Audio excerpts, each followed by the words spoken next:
Bom dia, companheiros e companheiras. Sejam todos e todas bem-vindos.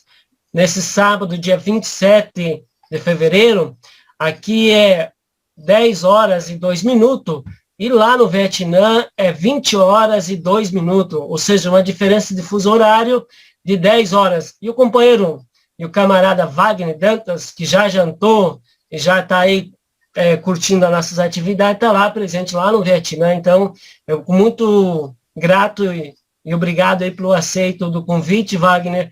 A gente espera fazer uma boa prosa, um bom debate aqui também, a gente compreender um pouco melhor o que é esse gigante da China, esse país, né? Com 1 bilhão e 300 milhões de habitantes, e o Vietnã com 95 milhões de habitantes.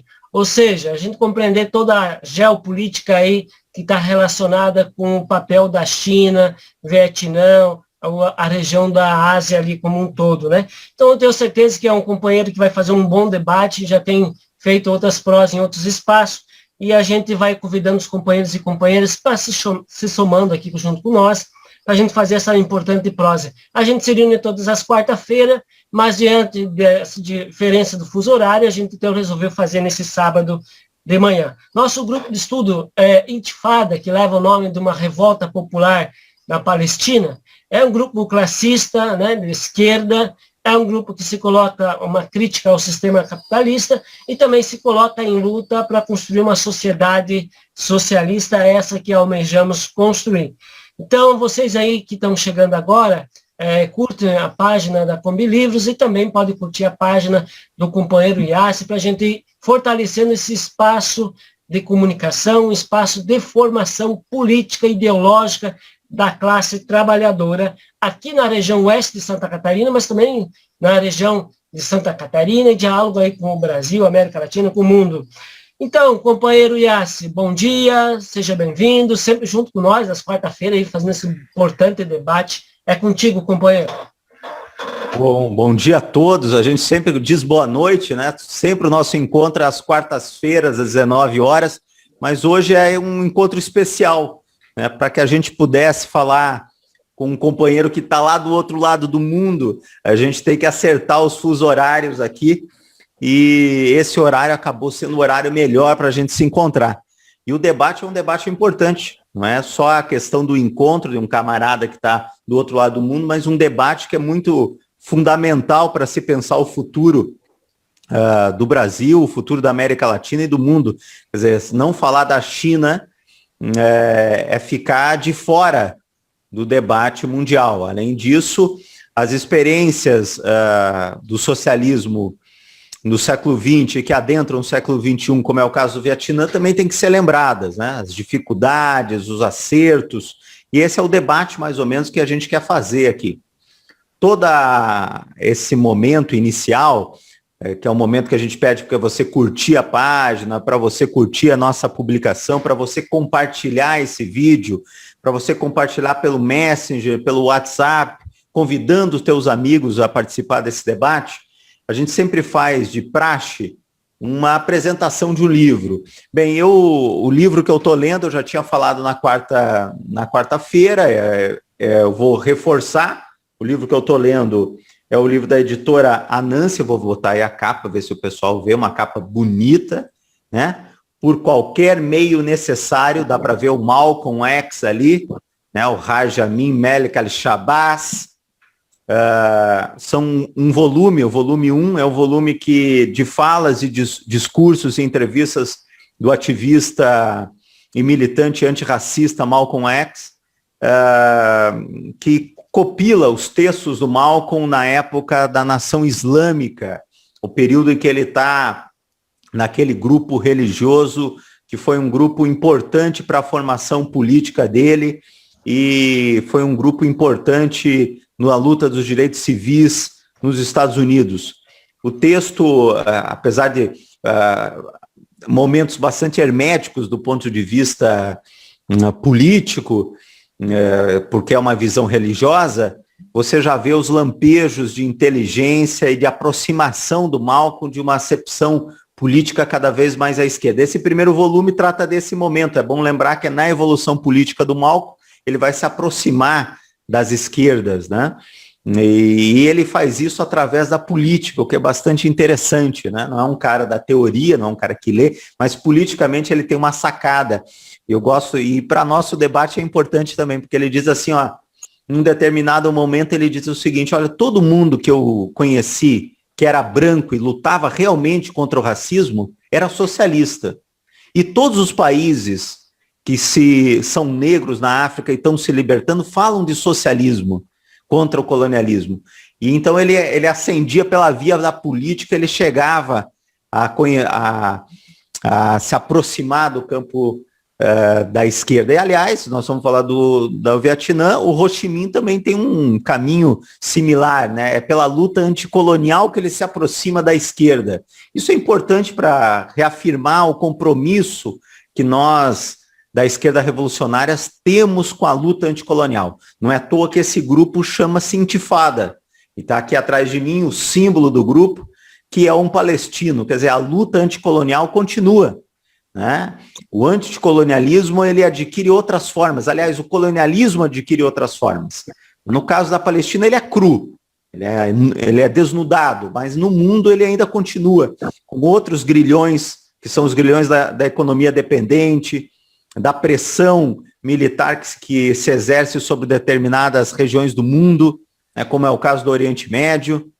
Então, tudo isso a gente tem que amalgamar, juntar, para poder, através de uma leitura que consiga dar sentido a todas essas lutas, a luta anticolonial, a luta antirracista, a luta por emprego. Aqui nós estamos na luta pela vacina, a luta para derrubar esse fascista, com um conjunto de coisas que ligam com um projeto estratégico de transformação da sociedade. A gente tem que ter essa visão de horizonte, mudar a sociedade brasileira, mudar a sociedade latino-americana e o mundo.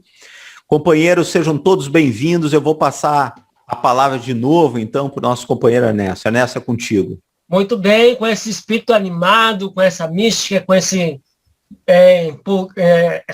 essa questão empolgada que o Iás colocou, a gente inicia a nossa atividade, então, né, com esse espírito internacionalista, com esse espírito revolucionário, né, bebendo aí na fonte de Ho Chi Minh, de Mao Tse-tung, de várias revoluções, né, uma revolução que derrotou o Império Norte-Americano, uma revolução chinesa.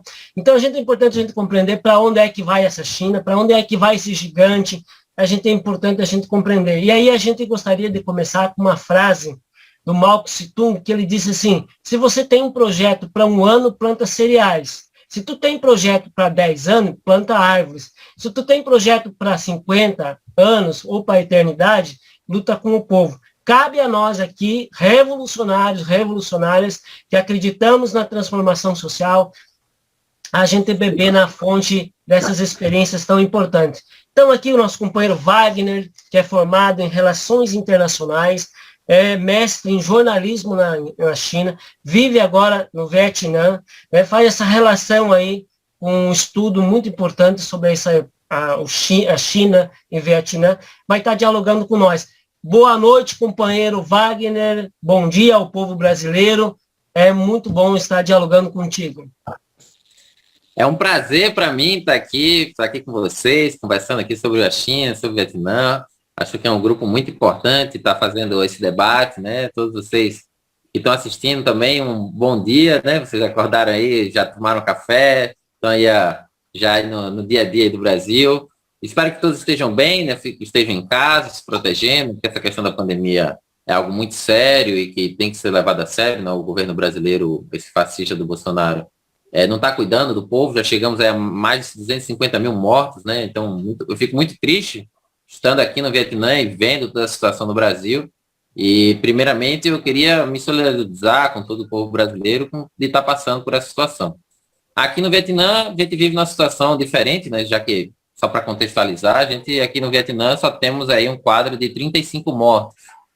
E aí isso se deve justamente porque o governo tem trabalhado na proteção do povo, de estar organizando todos os aparatos, né, para impedir que tenha maior contágio e que as pessoas acabem se infectando e passando por maus bocados, como está no Brasil, né?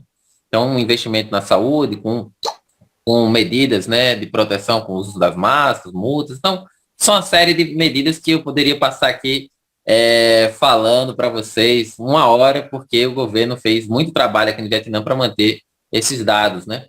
E isso ajuda muito na economia do Vietnã, porque se você tem um quadro de proteção à população e acaba tendo, as pessoas não tendo Covid, nada, as pessoas podem voltar a trabalhar normal e a economia do país vai voltando a se movimentar e vai se gerando, né, os empregos vão se perdendo, as pessoas voltando a trabalhar e fica tudo normal.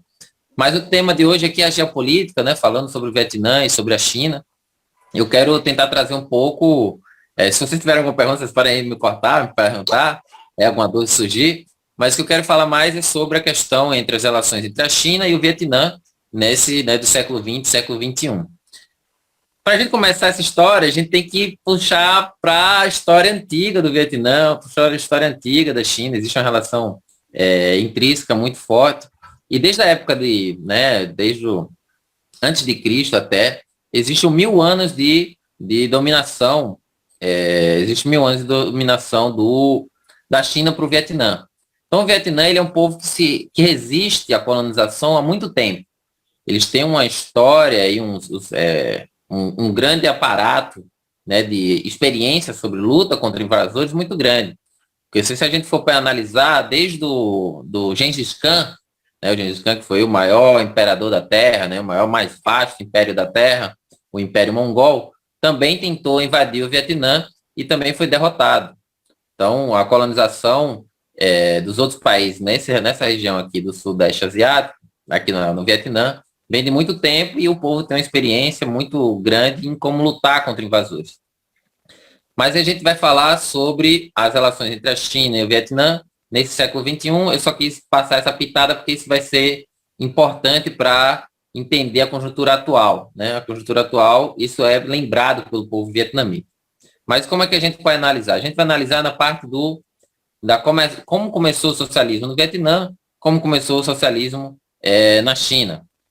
Então, o Ho Chi Minh, né, que é o grande pensador, o grande ideólogo aqui do Vietnã, o grande líder revolucionário, né, já 130 anos, né, se ele estivesse vivo, tudo, 130 anos do Vietnã, foi no ano passado, esse ano vai chegar aos 131. O que acontece? O Vietnã, ele trabalhava aqui no Vietnã, ele era muito estudioso, né, sabia francês, tudo, trabalhava e estudava muito, e ele começou a trabalhar como marinheiro, né? Vou tentar fazer um resumo. Ele começou a trabalhar como marinheiro no navio francês. A França colonizava aqui o Vietnã, né? Aqui é a parte da Indochina. E ele sai pelo mundo conhecendo os países. Por sinal, ele foi aí no Brasil. Vocês que estão aí no Brasil, ele parou no Rio de Janeiro, estava doente. Só uma curiosidade, né? Ele estava doente, parou aí no Rio de Janeiro, ficou sendo cuidado pelos médicos aí no Rio de Janeiro, né? No Brasil. Depois que ele ficou até amigo começou a sua ideia ideológica, né, socialista também, nessa área, né, viu os brasileiros lutando as greves dos estivadores no porto do Rio de Janeiro, viu isso, viu a luta do povo brasileiro, fez amizade com o povo brasileiro, mas depois continuou sua jornada. Então ele foi para a França. Na França, ele ajudou a fundar o Partido Comunista Francês. Na França, começou também uma luta contra os revisionistas, né, os reformistas. Então ele passa a adentrar a Terceira Internacional. Da Terceira Internacional, ele pega e vai fazer treinamento na União Soviética. Na União Soviética, ele desce da União Soviética, vem para a China. Da China, ele faz parte do Partido Comunista Chinês. Depois ele vai para Hong Kong para começar a instaurar, né, o movimento revolucionário em Hong Kong. Ele é preso. Depois que ele é preso, ele sai de Hong Kong, vai para o Vietnã e aí sim vem e funda o Partido Comunista da Indochina, naquela época, né? Depois ele passa a fazer parte do movimento revolucionário de libertação nacional que existia ali no Vietnã, né? Eu estou tentando resumir essa história para poder chegar a dizer como é que o Ho Chi Minh passou a ter relações com o Mao Tse Tung. Então, quando ele passa para a China, que ele vai para a China e tem uma ótima relação com o Mao Tse Tung, com o Zhou Enlai, tem assim, vários escritos com os camaradas da China, ele acaba aprendendo muito, né? Ele tem uma relação de amizade com os camaradas de como fazer revolução, de como fazer a tática de guerrilha, né? Como fazer com que como lutar contra o imperialismo. Então, quando ele vem para o Vietnã, ele passa a lutar junto com os camaradas, principalmente com o Giap, né, que é o fundador do exército do exército do Vietnã, né, do Exército de Libertação Nacional aqui do Vietnã, do Exército Popular. Essa relação do Ho Chi Minh com o Giap acaba sendo ali o seu principal aluno, né? Porque o Ho Chi Minh, em 1966, ele acaba falecendo, mas o Vietnã já tinha conseguido fazer essa revolução na parte do norte. A parte do norte é a parte onde o Ho Chi Minh ainda estava vivo e ele liderava o Partido Comunista do Vietnã. O que é interessante nessa história? Dali, ele já tinha lutado em revoluções, já passando pela França, foi para a União Soviética, desceu, foi para Hong Kong, chegou no seu país, continuou na luta, e aí ele passa a ter uma luta muito forte contra os japoneses, né? Até contra, ele já tinha, na época da Segunda Guerra Mundial, lutando contra os japoneses, depois contra os franceses, e aí eles conseguem a parte norte do Vietnã. Conseguindo a parte norte do Vietnã, o Ho Chi Minh já estava bem velhinho, ele conseguiu passar o máximo de sua ideologia, o máximo de seus pensamentos para o povo vietnamita, escrever vários livros. Por sinal, tinha falado agora há pouco sobre o Malcolm X, o camarada minha tinha falado do Malcolm X. O Vietnã foi muito influenciador aos movimentos, né, pelos direitos civis, movimentos como marxistas nos Estados Unidos, principalmente ali os Panteras Negras. Por quê? Porque os negros que vinham para lutar aqui na Guerra do Vietnã, eles vinham e viam, como é que os Estados Unidos, que tem tantos brancos, né, mais ou menos na metade, aqui a maioria dos soldados são negros. Então eles estão utilizando os negros dos Estados Unidos para morrer no Vietnã para um povo que nunca fez nada contra a gente. Né? Os brancos americanos é que são os inimigos, né, que têm feito mal ao povo negro nos Estados Unidos. Agora o povo vietnamita não fez nada contra a gente e a gente está aqui lutando contra eles. Então, existe uma contradição nisso, né? Então, os movimentos, né, como os Panteras Negras, eles acabam se inspirando muito na ideologia, né, do Vietnã, sobre o pensamento, né, do Ho Chi Minh, e o pensamento do Ho Chi Minh acaba se espalhando pelos movimentos de esquerda no mundo inteiro, né? Toda a luta do Vietnã naquela época é mais ou menos o que a Palestina passa hoje, né? Porque os Estados Unidos vinha fazendo massacres, né? Os Estados Unidos, quando já na segunda parte da década de 60 e 70, até o começo, até 75, os Estados Unidos faz milhares de atrocidades, matava crianças, mulheres, velhos, passava com aviões jogando toneladas de agente laranja, não sei se todo mundo sabe, mas o agente laranja é um produto químico altamente cancerígeno que eles utilizavam para tentar tirar as folhas das árvores, que era uma forma de proteção dos vietnamitas como camuflagem. Mas é extremamente cancerígeno. Então, os Estados Unidos, que acusa os povos do mundo a utilizar armas químicas, porque é um absurdo, o Iraque está usando armas químicas, nós temos que invadir lá, não acharam nada, mas o único país que utilizou armas químicas numa guerra foi os Estados Unidos contra o Vietnã. Até hoje tem famílias aqui no Vietnã que seus filhos acabam nascendo com deficiências físicas ou mentais por conta desse agente laranja, né? Foi toneladas, milhares de toneladas de arma química jogada aqui sobre o povo vietnamita. E ainda assim, o povo vietnamita não se rendeu, resistiu, conseguiu vencer os Estados Unidos. Os Estados Unidos teve que sair do Vietnã com o rabinho entre as pernas. Mas é interessante nessa questão é que, para fazer essa movimentação dos Estados Unidos sair com os rabinhos entre as pernas e tudo, também teve um toque da China nessa relação. A China foi um dos progenitores, né, um dos países que conseguiu ajudar bastante o Vietnã na época da colonização, principalmente na guerra contra os franceses, depois contra os americanos, os soviéticos ajudaram também bastante os vietnamitas. Então, o que acontece? Os vietnamitas, eles tinham uma relação até mais forte com os soviéticos do que com os chineses na segunda parte, já na década de 70, eles acabam tendo ajuda da China na questão diplomática, porque a China estava começando a ter um problema diplomático com a União Soviética, estava começando a querer se abrir para o mundo e estava tendo problemas territoriais com a União Soviética, entre a China e a União Soviética estava tendo esse conflito. Então, é justamente na época que o Nixon vai na China, né? Todo mundo acaba falando, não, a China agora pelegou, porque o presidente dos Estados Unidos foi na China. Absurdo. Porque a China, na verdade, eles estavam querendo melhorar as condições de vida da sua população e dialogar com o imperialismo, dizendo, vamos conversar aqui sobre o mundo. Porque até aquela época, até aquele ano, a China não participava do Conselho de Segurança da ONU.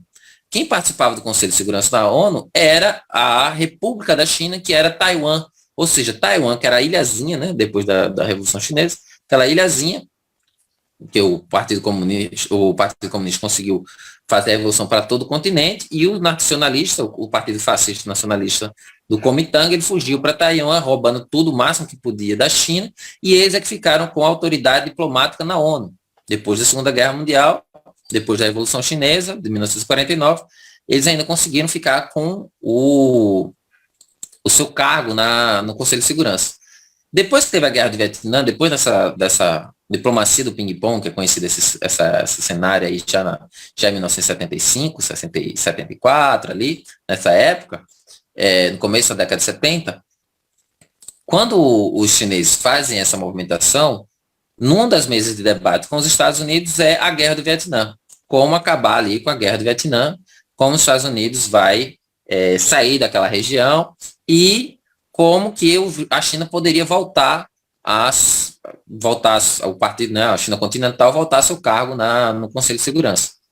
Chegando nesse ponto, a China consegue, na negociação com os Estados Unidos, passar a ser reconhecida. Então foi uma vitória muito grande diplomaticamente nessa época, porque a China continental consegue passar a ter o cargo no Conselho de Segurança da ONU e consegue negociar a retirada pacífica ali dos Estados Unidos, vai sendo retirado do Vietnã, para eles acabam voltando.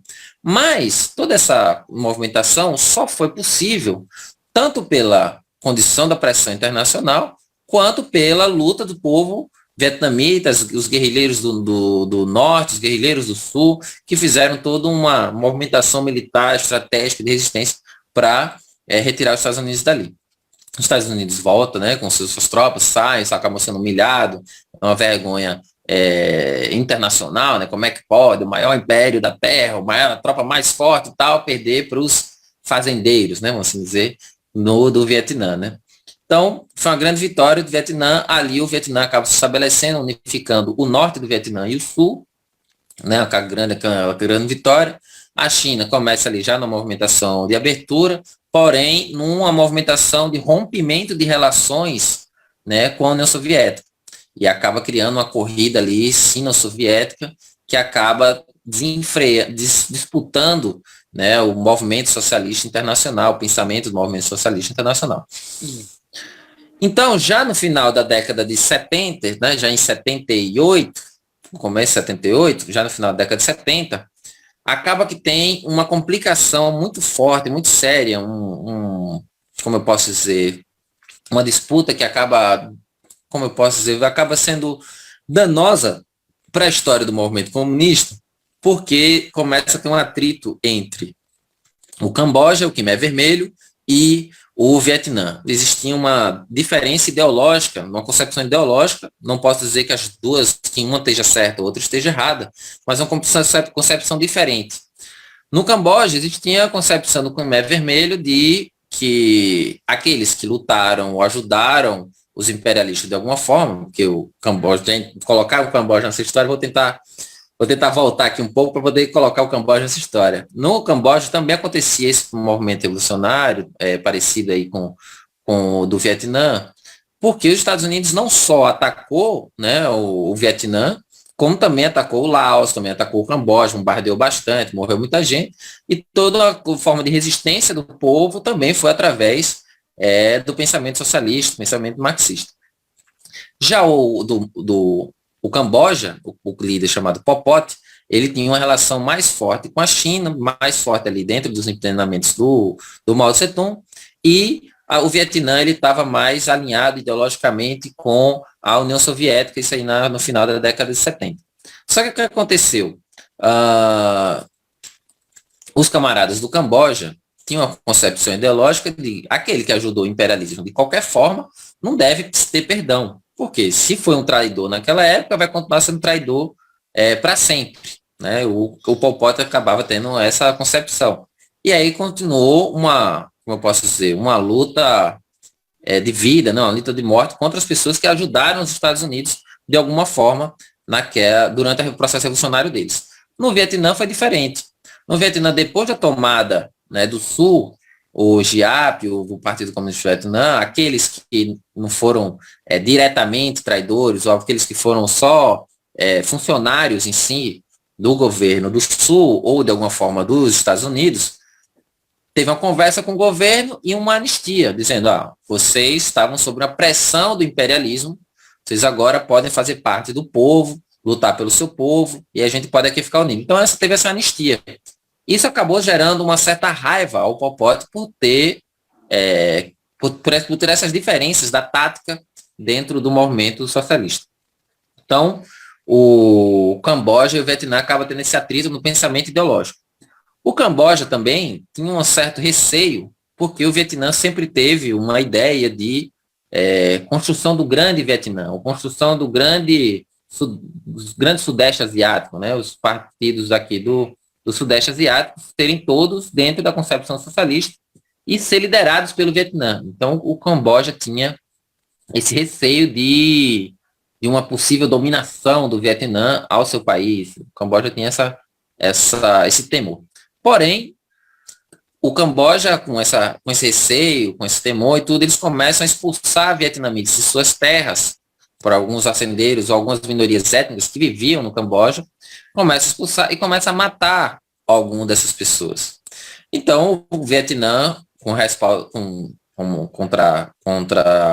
fazendo uma contra-ação, né, dessa movimentação do Pol Pot, também começa a agir, né? Começa a agir e começa a fazer intervenções ali com o Camboja, quando o Camboja decide de vez intervir e invadir o Vietnã. Quando ele começa a tentar invadir o Vietnã também responde à altura e aí acaba o Vietnã tendo que ir para a guerra mesmo contra o Camboja. Só que, como eu disse, o Camboja ele tinha como aliado a China. Como tendo aliado a China também pede para esses dois países, que eram países aliados, pararem com a briga, mas a briga não, o conflito não termina. Então a China acaba invadindo o Vietnã. Quando a China começa a invadir, então o Vietnã também resiste à invasão chinesa, passa ali 1 ano, 2 de guerra, a União Soviética vem para o lado do Vietnã e diz, esse conflito aí vocês têm que parar, a China, o Vietnã, a União Soviética passa a dar mais apoio ainda ao Vietnã, até que eles conseguem cessar fogo e as coisas acabam se resolvendo ali entre a China e o Vietnã. Porém, esse contexto, essa relação acabou gerando um certo atrito, uma certa cicatriz entre as relações dos dois países. Já tinha aquela cicatriz que eu falei, a cicatriz histórica, né, de dominação, dos 1000 anos de dominação ali como pode ser na história antiga do Vietnã e da China, mas aí teve também esse rompimento, essa cicatriz entre a relação entre a China e o Vietnã. Porém, já passando aí década de 80, depois já no final da União Soviética, as reformas de abertura da China, o Vietnã também se inspira muito do que a China fez, das suas aberturas econômicas. O Vietnã também acaba fazendo suas próprias reformas, e os dois países acabam subindo continuamente, melhorando suas relações continuamente, fortemente, trazendo ótimas relações, tanto diplomáticas quanto comerciais, né? Os dois países acabam criando uma simbiose comercial muito forte, né? Então o Vietnã acaba subindo, crescendo seu desenvolvimento muito forte, de 85 até hoje, né? A China também, só que agora, na verdade não agora, mas já na década, já aqui no começo do século XXI, os dois países disputam a região do Mar do Sul da China, ou Mar do Sudeste Asiático. Não é uma disputa não só entre a China e o Vietnã, mas entre outros países aqui do ASEAN, ali, Indonésia, né, Singapura, Filipinas, todos eles disputam essa região. O Japão também quer botar Samão, Taiwan, acaba que é uma região da China, mas o governo local acaba dizendo, não, isso aqui é da região local. Então são várias ilhas, né, nessa parte, nessa parte aqui do oceano, né, do Sudeste Asiático. São várias ilhas, então essas ilhas estão em disputa entre o Vietnã e a China, principalmente, militarmente até. Tem essas ilhas e também tem muito petróleo. E qualquer coisa que tenha petróleo no meio, chama quem? Os Estados Unidos, né? Os Estados Unidos descobriu que tem petróleo ali, quer invadir. O que foi que aconteceu no Iraque? Invadir por conta do petróleo. Não tinha nenhuma outra nenhuma outra questão por trás. A verdade era por conta do petróleo. Venezuela, por que eles odeiam tanto a Venezuela? Por conta do petróleo, né? Porque eles querem explorar o máximo possível os países do mundo. E também é uma região importante porque ela é estratégica na movimentação de mercadorias, né? Aquele estreito entre a China, o Vietnã, a Austrália, passa muita mercadoria por ali, é onde todas as exportações da China vão passando. Então, quem tem um controle estratégico ali dessa região acaba tendo um controle muito forte, uma força política muito grande. O que acabou acontecendo nesse meio dessa história? O Vietnã, depois da queda da União Soviética, decide construir a sua própria forma de sobrevivência diplomática, né? Além de se abrir comercialmente, além de faltar participar da OMC, por sinal teve ajuda até do Lula, né? Em 2008, quando o Lula veio aqui no Vietnã, conheceu, até o Giap foi também o único presidente brasileiro, do Lula e a Dilma, na época a Dilma não era presidente ainda, era o Lula, mas o Lula e a Dilma vieram aqui no Vietnã, foi o primeiro presidente brasileiro a vir aqui no Vietnã, conversou com o Giap e tudo, e ajudou o Brasil ajudou o Vietnã a entrar na OMC, né? Era importante para o Vietnã voltar, né, participar da OMC para aumentar a sua distribuição, né, de suas mercadorias, melhorar suas condições econômicas. Então, passando essa parte, agora já aqui no século XXI, essa disputa dessas ilhas acaba gerando uma forte tensão. Então, o Vietnã, para ganhar mais força, para poder ter um respaldo maior, isso já tinha começado até na década de 90, que é a criação do ASEAN, né? O Vietnã passa a participar do ASEAN, que é um grupo de 10 países aqui do Sudeste Asiático. Então, tem o Vietnã, Laos, Camboja, Tailândia, Singapura, Brunei, Filipinas, todos esses países agora fazem parte do ASEAN, que é um bloco econômico, como se fosse o Mercosul, como se fosse a União Europeia, um bloco forte. E aí o que acontece? O Vietnã, sabendo dessa estrutura dos Estados Unidos, de querer, né, mais posição dessa região, sabendo das disputas econômicas entre a China e os Estados Unidos, ele adota uma postura pragmática ao seu povo, né? Então, por exemplo, a diferença entre a diplomacia hoje brasileira.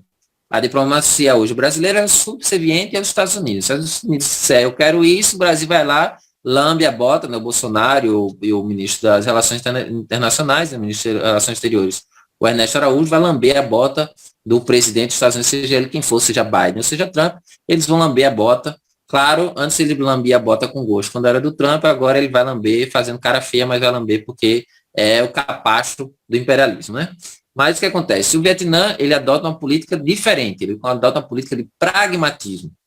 O Vietnã, passando a ter essa política de pragmatismo, ele vai pensar, se tem um conflito entre a China e os Estados Unidos, eu vou negociar com os dois para ver o que é que eu consigo de melhor para o meu povo.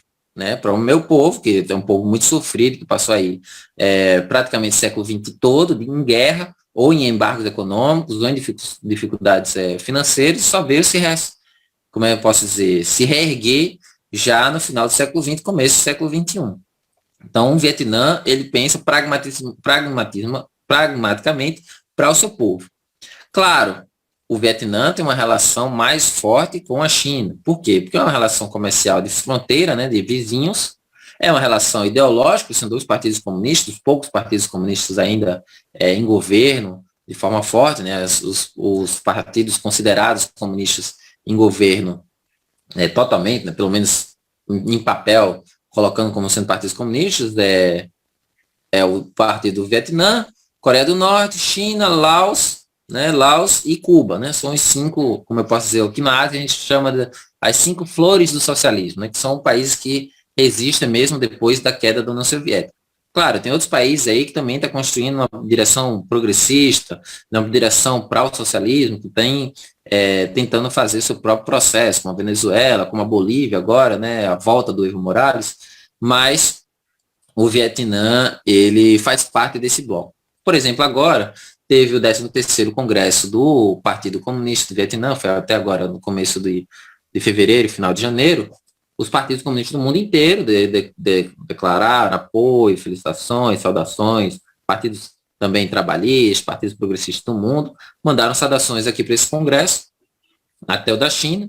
E recentemente, agora nesse mês, o ministro da Segurança Pública da China veio aqui conversar com o secretário-geral do Vietnã para saber sobre justamente essa questão, essa segurança e as relações entre os dois países. Uma relação bem amistosa, uma conversa muito boa, mas a movimentação militar aqui hoje do Sudeste Asiático, dessa região, está muito agitada. Agora há pouco, assim, poucos dias, mas agora há pouco eu estava assistindo o jornal enquanto jantava. Claro, minha companheira que estava fazendo ali a tradução, né, do que eles estavam falando na televisão, porque eu não entendia, tô ainda no básico do vietnamita, estou ainda aprendendo. Mas um dia eu vou chegar lá, me dá 3 meses aí que eu vou começar a falar vietnamita aí e vou traduzir para vocês. Mas o que acontece? Eu estava assistindo televisão e tem os navios dos Estados Unidos estão fazendo movimentações militares aqui no Sudeste Asiático, aqui na região do Mato Sul da China. Estados Unidos, Nova Zelândia, Austrália, França, todos trazendo suas tropas marítimas para essa região.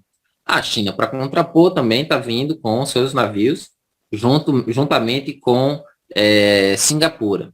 O Vietnã, nessa movimentação militar, construiu uma base militar em uma das suas ilhas, né, nessa região do sul da China, do Mato Sul da China.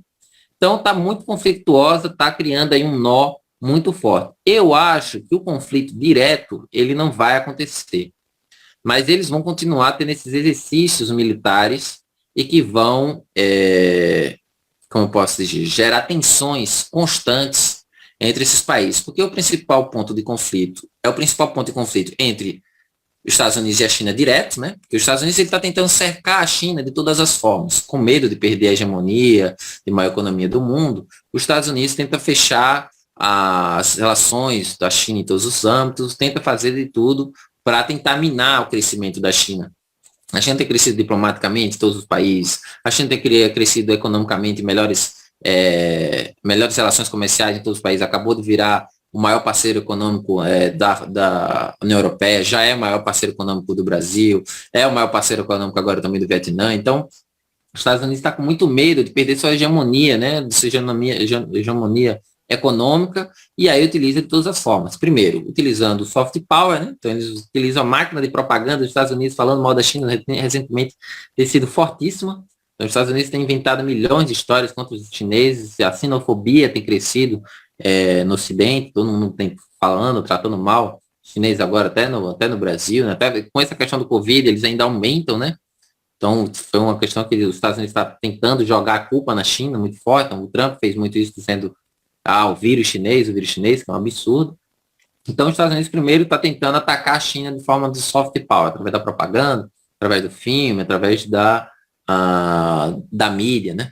O segundo ponto, os Estados Unidos está também tentando atacar a China utilizando seus tentáculos das suas bases militarmente. Então, o que ele primeiro fez? Voltou a cutucar ali com a Índia, uma região entre a Índia e a China, que é uma região ali de não muito consenso, porque é uma região montanhosa, então é difícil fazer a sua separação do mapa, onde é que começa a China, onde é que começa a Índia, né? Então já era uma disputa antiga entre a Índia e a China, e os Estados Unidos voltando a colocar a China e a Índia em confronto, né? Então os Estados Unidos ajudando, tentando influenciar para que isso aconteça.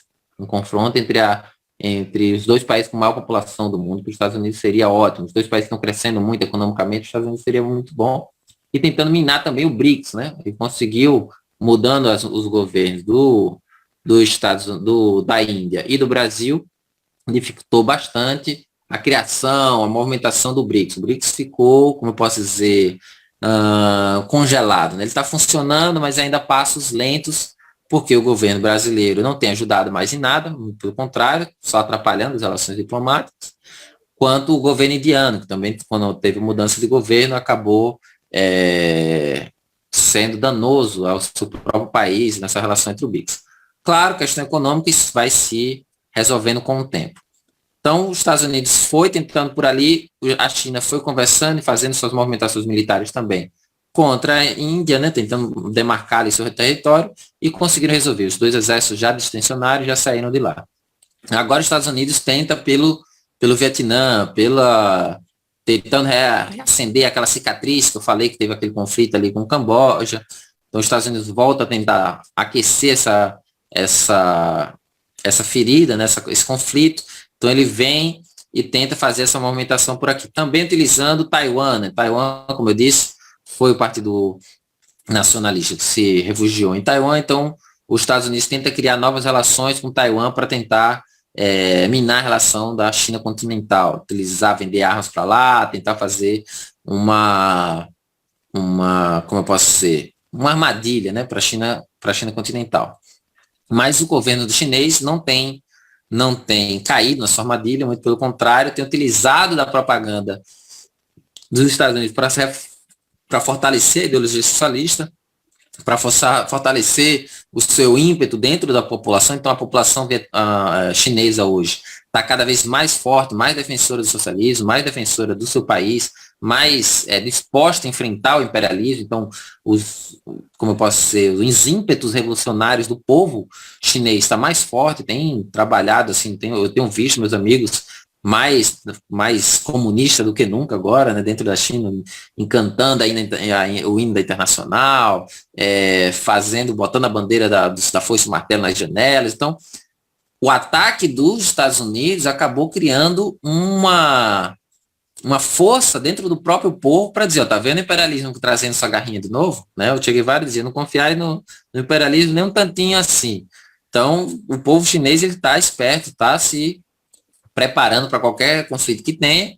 E os Estados Unidos não é maluco, porque a China também tem bomba nuclear, a China tem o maior exército, né, porque é a maior população do mundo, tem a produção, né, do mundo inteiro nas suas mãos. Então os Estados Unidos está totalmente dependente aí da China, mas tenta cutucar e tentar jogar a sociedade internacional contra a China. A China tem jogado muito bem nesse jogo, né, nessa disputa diplomática. O Vietnã também tem conseguido trazer coisas boas para a sua população nessa disputa diplomática. Mas eu acho que na hora que se apertar mesmo as coisas por aqui, o Vietnã vai estar do lado da China, porque são dois países vizinhos que têm uma relação muito forte, né, economicamente, mas o Vietnã, entre um e o outro, ainda como não tem uma decisão de para onde o governo vietnamita vai pender, ele tem se protegido, não está indo nem fazer treinamento militar com a China, como também não tem feito treinamento militar com os Estados Unidos. Então, o parâmetro, a conjuntura aqui do Vietnã e da China tem sido essa. Uma coisa que tem ajudado também a relação entre o Vietnã e a China é a questão do Covid, que os dois países, né, protegeram muito bem a sua população. Eu tinha dito aqui no começo, quando eu falei aqui da minha situação, aqui no Vietnã, que morreu apenas 35 mortos. Os dois países têm trocado muitas informações de como se proteger, de como chegar na vacina, né, com o Vietnã também desenvolvendo sua própria vacina, a China desenvolvendo sua própria vacina. Então, os dois países acabaram trocando muitas informações e criando uma relação muito forte, muito boa. Algumas pessoas me falam, mas o povo vietnamita gosta ou não gosta da China? Eu vou dizer, a maioria do povo do Vietnã gosta da China, tem boas relações com o povo chinês, mas tem aqueles que não gostam, né? Não dá para agradar a todos em si, mas qual é o argumento dessas pessoas que não gostam? Eu, pelo tempo que eu já estou aqui no Vietnã, já mais ou menos um ano e 2 meses, 1 ano e 1 mês, existem 3 fatores, né? Primeiro que o povo vietnamita ele tem uma memória longa, acho que 3 ou 4 fatores. Porque primeiro que o povo vietnamita ele tem uma memória muito longa, então eles pensam, a China dominou a gente por 1000 anos, a França dominou a gente por 200, os Estados Unidos dominou a gente por 50, então a China dominou a gente por mais tempo. Então a gente lembra disso e está na nossa história esse momento de dominação, né? Então o povo do Vietnã lembra disso e coloca quem teve mais tempo dominando a gente. Então aqueles que argumentam que não gostam da China já vem com esse argumento, esse primeiro. O segundo argumento é sobre aquele conflito que eu falei na questão do Camboja. Então a China, o povo do Vietnã diz, mas na hora aí que a gente conseguiu acabar com as guerras dos imperialistas, veio a China para lutar contra a gente. Então a gente, como é que a gente pode confiar nos chineses depois disso, né? Então criou, e até como é o último conflito, é um conflito mais recente, pegam as pessoas ainda de 50 anos, 60 anos, né? Por exemplo, o meu sogro, né? O meu sogro, o irmão dele, lutou contra a China, ficou lá na fronteira esperando os exércitos franceses virem e tal, ou os exércitos chineses virem, então ele tem um certo receio com os chineses. Terceiro ou quarto motivo, é que os chineses têm um problema aí com a relação homem-mulher, né? existem muitos homens chineses. Então, eles vêm para o Vietnã para tentar achar sua esposa, sua companheira e tudo, porque na China tem uma dificuldade muito grande. Então, tem muitos chineses que vêm para o Vietnã com o intuito de arranjar sua namorada, sua parceira. Isso gera conflito, gera uma certa raiva entre os homens, né, vietnamitas. E o outro, né, o motivo que as empresas, né, empresas chinesas que vêm se instalar aqui no Vietnã, muitas delas são boas empresas, são bons patrões, têm uma boa relação, né, patrão-funcionário, mas também existem muitas que não têm essa boa relação, que não quer aí, sei lá, quer fazer alguma sacanagem de algum direito trabalhista, não quer pagar aí o 13º direito. Então, como o patrão é chinês, acaba gerando a raiva contra o patrão, acaba virando a raiva contra o povo, né? Existe uma relação, acaba gerando esse tipo de imagem ao povo vietnamita, daqueles que não gostam. Estou dizendo assim, a maioria do povo vietnamita gosta da China, mas há aqueles que não gostam por conta desses motivos, né? Desses motivos que eu vejo, que eu vi enquanto estou aqui, enquanto eu estudo e converso com os vietnamitas. Então, a conjuntura como um todo aqui é essa. Tem a questão do Covid, tem a questão do Mao Tse da China, tem essa história de dominação, conflito, amizade, disputas também em pensamentos ideológicos, né? Então, dentro do movimento socialista, a gente vai ver aí rompimentos, um movimento aí de rompimento desde a morte do Stalin, né? Que teve um primeiro rompimento ideológico entre a União Soviética e a China, né? E depois tem outro movimento ideológico entre disputas territoriais do Brezhnev, né? O Mao Tse-tung, e só depois com os conflitos, né, que vem no Vietnã é que existe um rompimento maior. Mas hoje cada um segue a sua ideia, né, de socialismo, claro, criando as suas próprias perspectivas, né, a China criando aí o socialismo com características chinesas, ou também guiada aí no pensamento do Mao Tse-tung, no pensamento do Deng Xiaoping, e agora também no pensamento de Xi Jinping. E aqui no Vietnã é o socialismo característico vietnamitas, né, seguindo a ideologia, o pensamento do grande mestre Ho Chi Minh. Bem, fiz esse resumão. Gostaria de saber se tem perguntas, se tem dúvidas, se chegou alguma parte que não ficou muito clara. Estou aqui para ajudar os camaradas. Então, camarada Wagner, muito bom. Aqui só elogios aqui, o pessoal dizendo que foi muito didático a tua fala. Sobre a história, sobre o processo recentemente aí no Vietnã. Agora aqui no Brasil é 10 horas e 51 minutos, aí no Vietnã é 20 horas e 51 minutos. Então o Wagner está contribuindo com nós diretamente lá, né, estudando, fazendo esse intercâmbio, depois podemos estar dialogando aí, Wagner, porque eu tenho visto algumas publicações sobre bolsas de estudo para estudar no Vietnã e na China. Depois, uma das questões que tu puder explicar aí também como é que se dá essa relação, como é que tu foi parar também no Vietnã.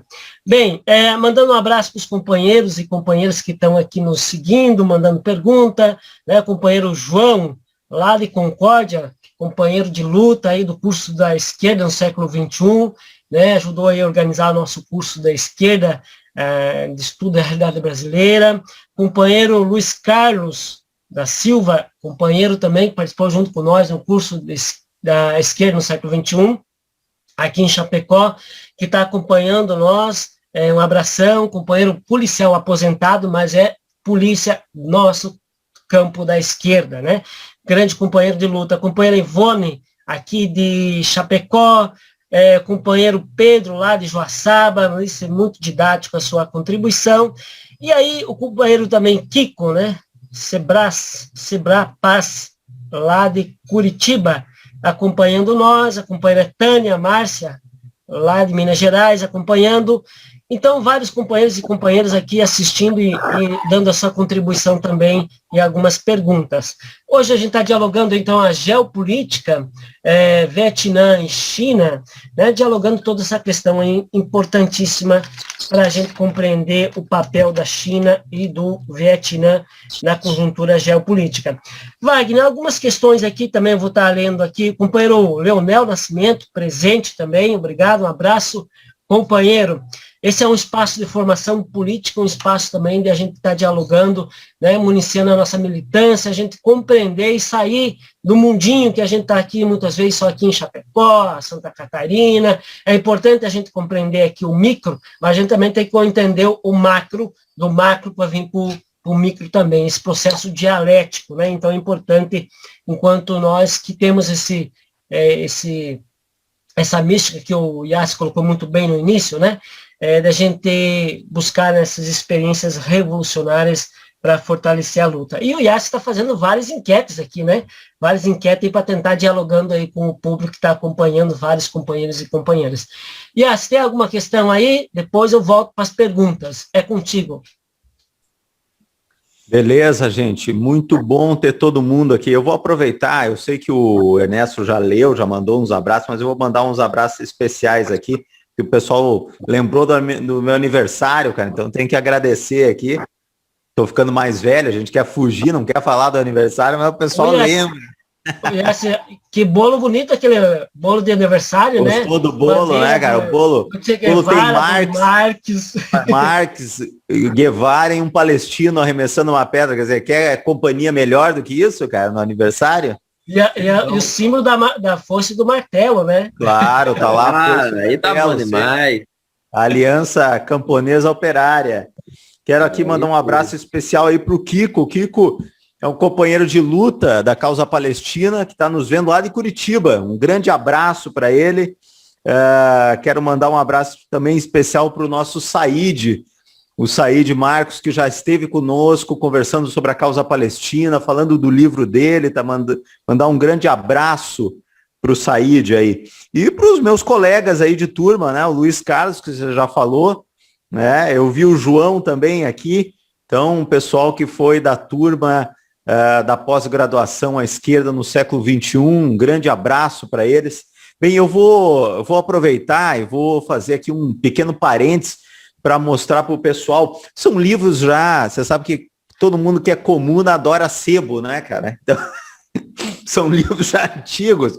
Mas olha aqui, ó, os poemas do cárcere, também tem uma versão da Difel que utiliza o termo diário da prisão, que é o mesmo, tá? São os poemas escritos por Ho Chi Minh durante o período que ele ficou preso pelas forças nacionalistas de direita chinesas, né?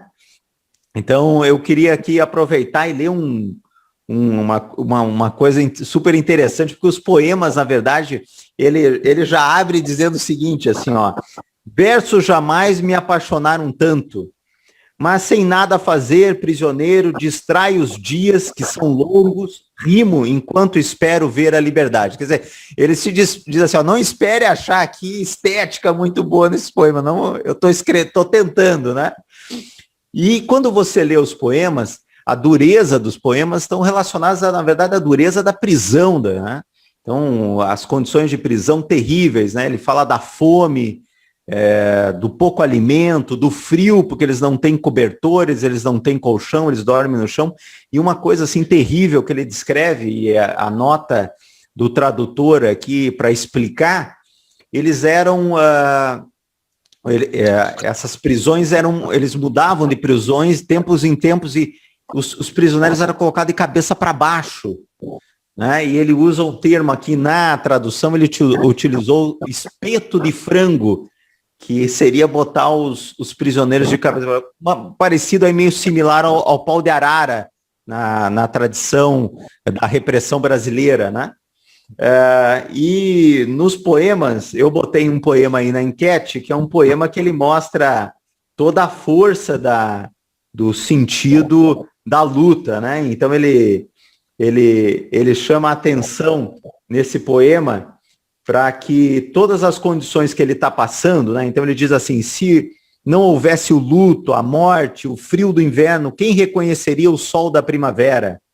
O acaso conduz-me aos fornos da desgraça, para fazer-me forte e de consciência rija, né? Quer dizer, são militantes, são história de militantes e de lutadores sociais que passaram por condições terríveis e que foram forjados dessa forma, né? Forjados que nem aço, né?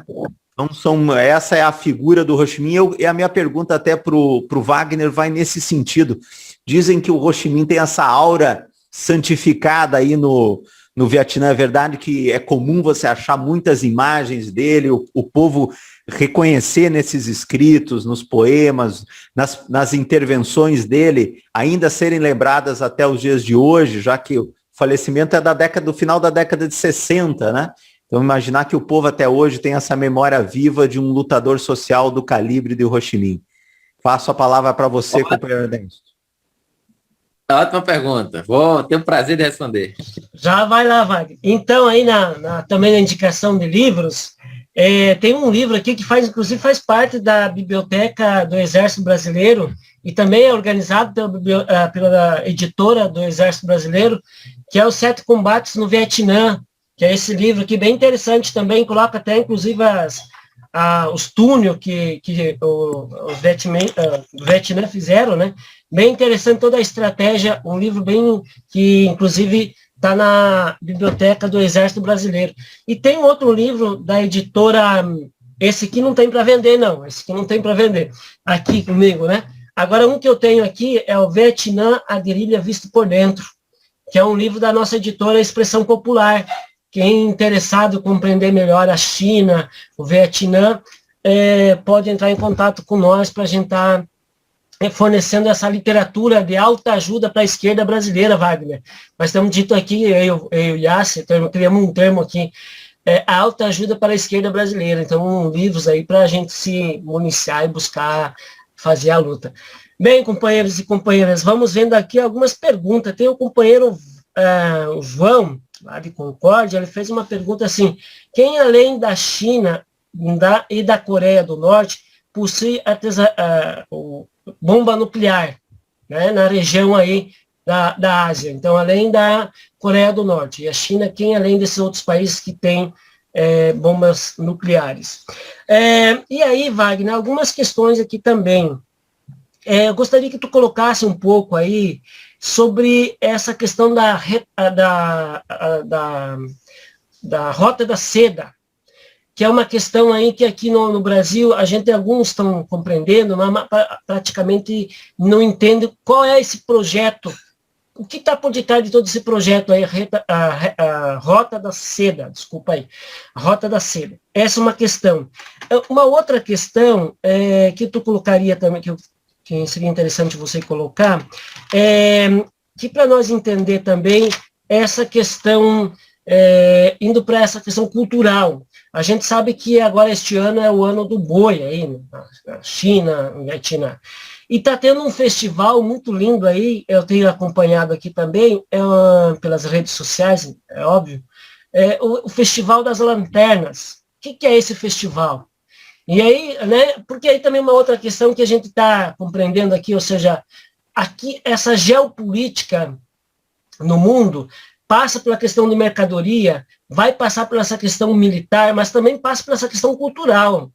E aí, Wagner, aqui a gente tem visto, eu tenho também fazendo questão de a gente divulgar aqui na página da Kombi Livros, essas questões dessa expressão artística que tem na China. Ou seja, um povo que tem uma memória de 5.000 anos, né, e que tem muito a ensinar a nós, não só na questão cultural, mas é um povo que tem muito a ensinar no sentido cultural e também de educação e assim por diante. Então, são essas duas perguntas, para depois a gente volta para outras perguntas também. Ernesto. Vamos lá que é pergunta demais. Senão eu vou acabar esquecendo. É contigo. Ernesto, só um parênteses antes de passar para o Wagner. Quero lembrar o pessoal que o livro, mostra aí, Ernesto, o livro da Expressão Popular. Você pode adquirir livros pela livraria da Kombi Marcelino Chiarello. É uma livraria e é uma Kombi mesmo, é uma Kombi verdadeira. Nós saímos, só que a Kombi está parada porque está com a pandemia, não dá para circular com a Kombi para fazer aglomeração para o povo chegar e ver os livros, né? Mas você pode ajudar esse projeto bonito aqui dos militantes de esquerda do Oeste Catarinense,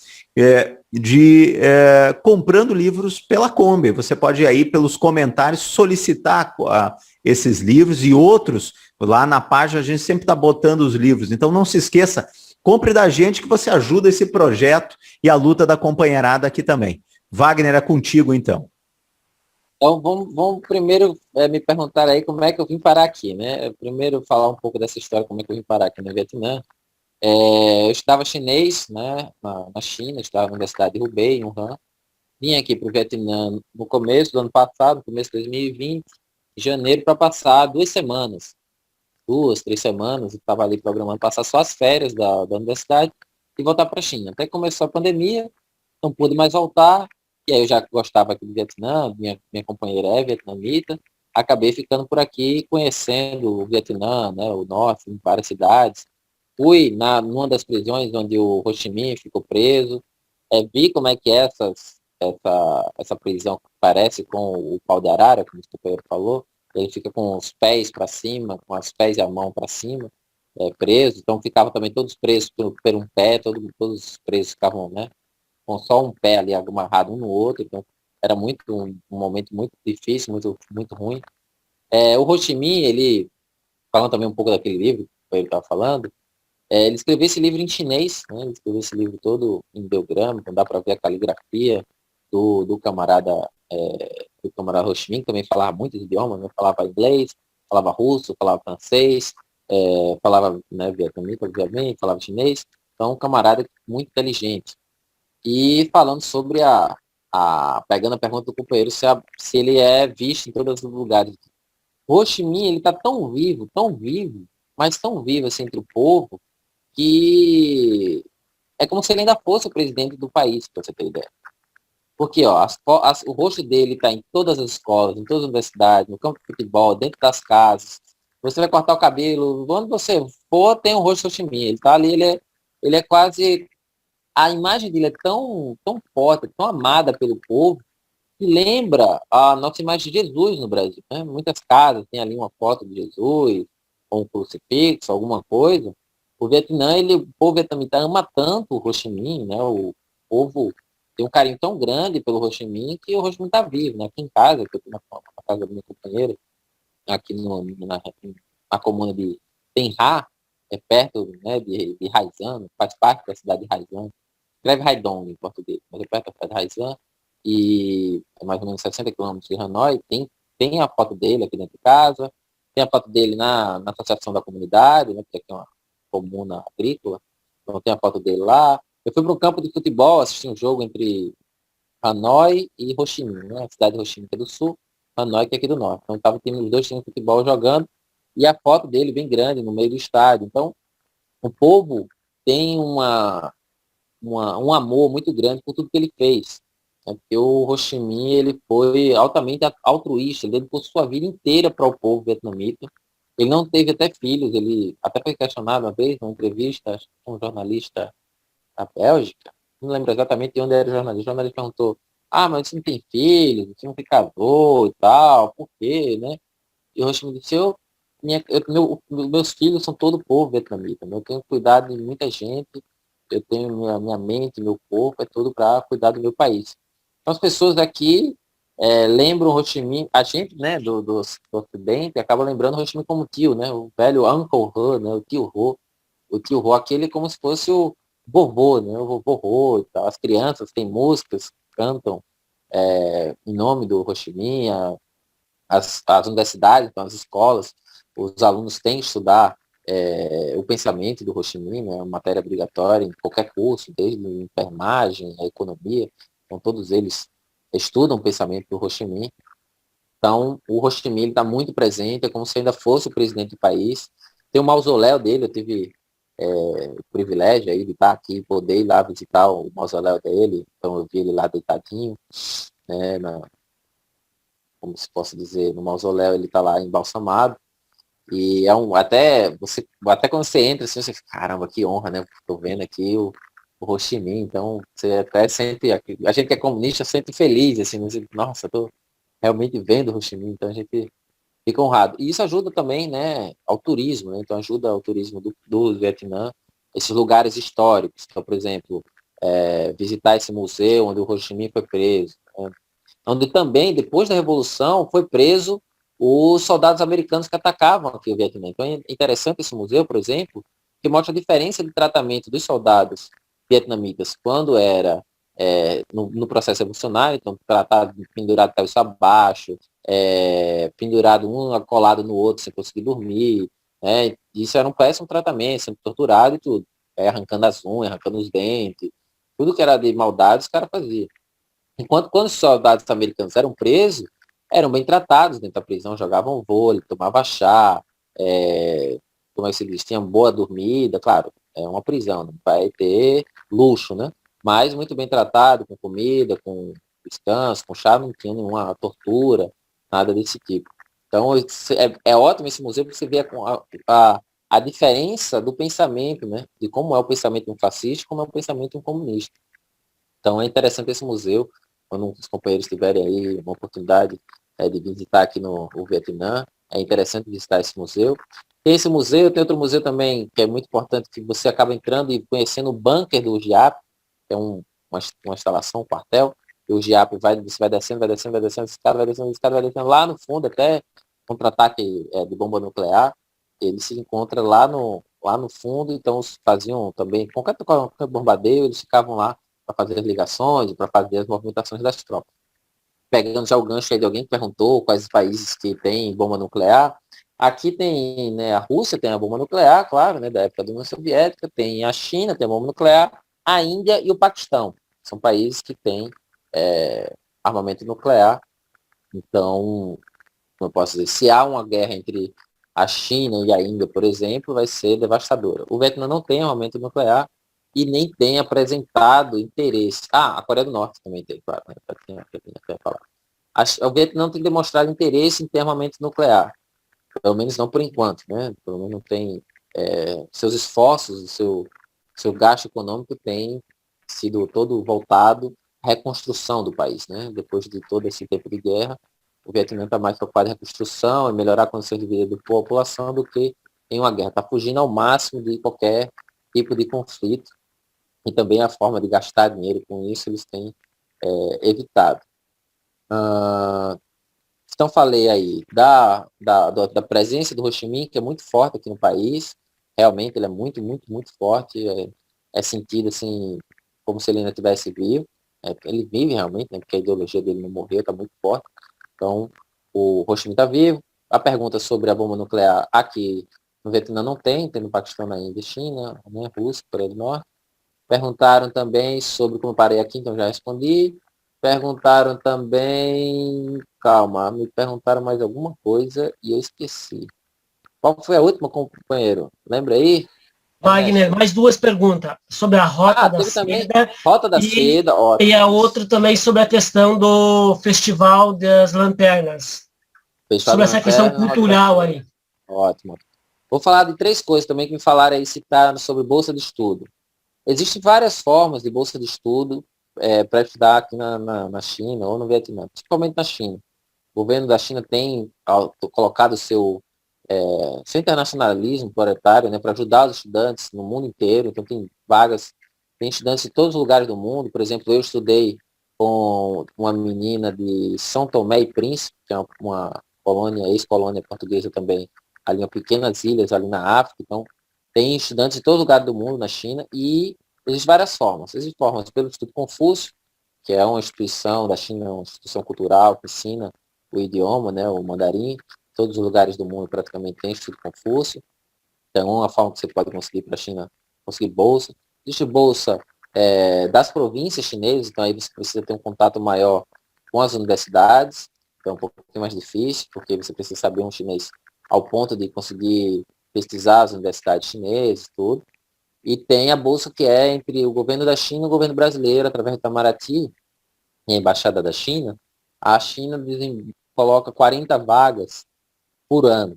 Então, depende da quantidade de pessoas que se formam por ano, libera mais ou menos umas 15.